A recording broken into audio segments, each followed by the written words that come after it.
Hi everyone, this is Julia from the Forge Garden, and today I'm here to talk to you about how you can make your own worm composting bin at home. At-home composting is a great way to divert the food scraps that would otherwise end up in the landfill and make them into a compost that you can use to fertilize your garden. Let's get started. So let's go ahead and walk through the materials that you'll need to make your worm bin. First, I went ahead and bought 2 plastic containers from my local hardware store. So you'll see one container I don't need a lid for, and then I'll only need one lid for the whole system. Then I went ahead and I dug through my backyard for a little while yesterday to get some earthworms. If you don't want to go digging through your backyard, you can also go to your local hardware store or a plant nursery as well and ask them to purchase worms. You'll be looking for either earthworms or red wigglers. And then also over here, this is going to be the bedding that I have for the worms. And so it is some torn up newspaper and then some leaves. And so this is going to be your carbon source for the worms for your compost. And it's important when you're looking for your bedding not to do anything that's too glossy or has too much color in it. So any leaves or newspaper is really going to be the best thing for them. In preparing our bin, it's really important to consider 2 things.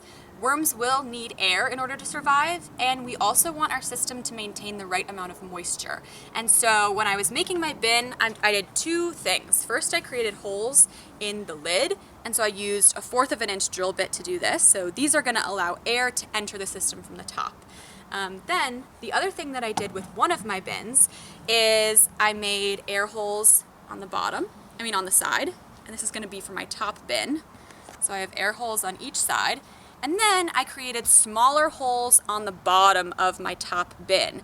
And these smaller holes are going to be so that water, any excess moisture, can run through the system, and that they're small enough so that the worms won't be able to get through. And it also allows air to enter the system from the bottom. So this top bin with all the holes in it is going to be placed inside the bottom bin, and the bottom bin has no holes in it. So like I said, any of that excess moisture will go through the top bin through the holes that I drilled in the top bin and will enter into the bottom bin, and then you can use that all of that moisture, all of that excess liquid to water your plants or to use in your garden as well. So you're getting 2 products for the price of 1.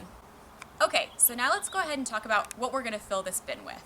So first of all, I have our newspaper scraps here, and I've had these soaking in water, and this is part of that moisture retention that we're talking about. So I want to wring these out a little bit to make sure that the paper is damp, but doesn't have too much water coming off of it. And so I'm going to kind of distribute this throughout the base of the system, just kind of pulling apart those strings of newspaper that we made earlier.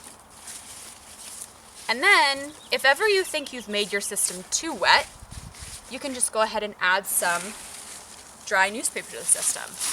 Mix it around. And so what I'm doing here is just adding newspaper up until probably 1/3 of the bin is filled with newspaper.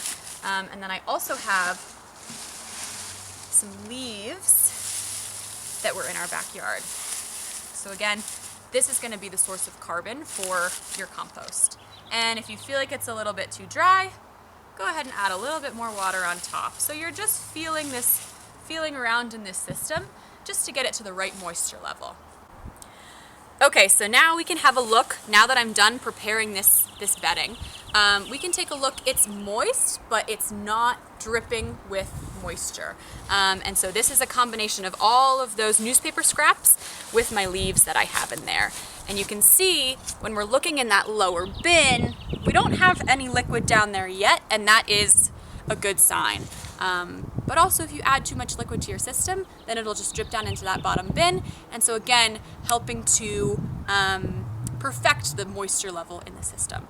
So now what I'm going to do is I have my container, and this has ground soil and worms in it. I'd say probably 30 earthworms I was able to get yesterday, and around 3 cups of soil. So now I'm just going to add this into the system, and you can sort of see some of these worms that are in here.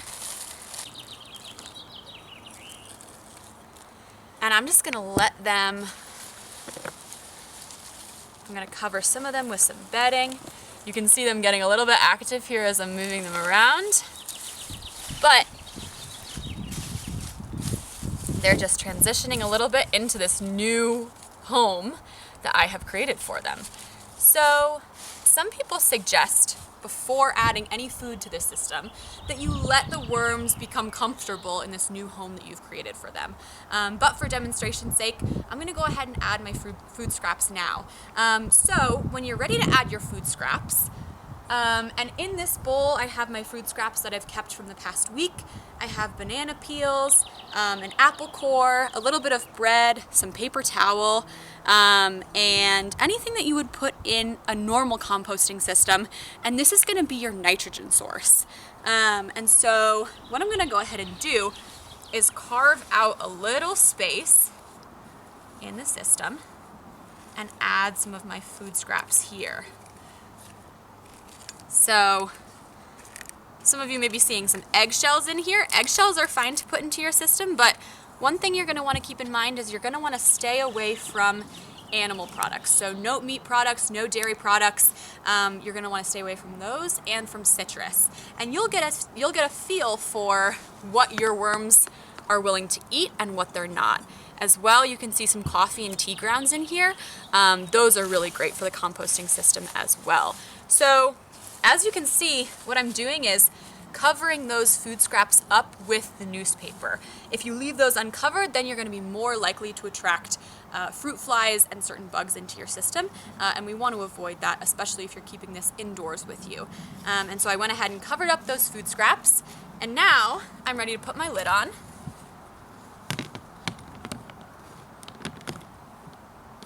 And our system is complete, just like that. All right, everyone, thanks for tuning in today and learning how you can make your own at-home worm composting bin and turn your food waste into nourishing food for plants. Thanks. See you next time.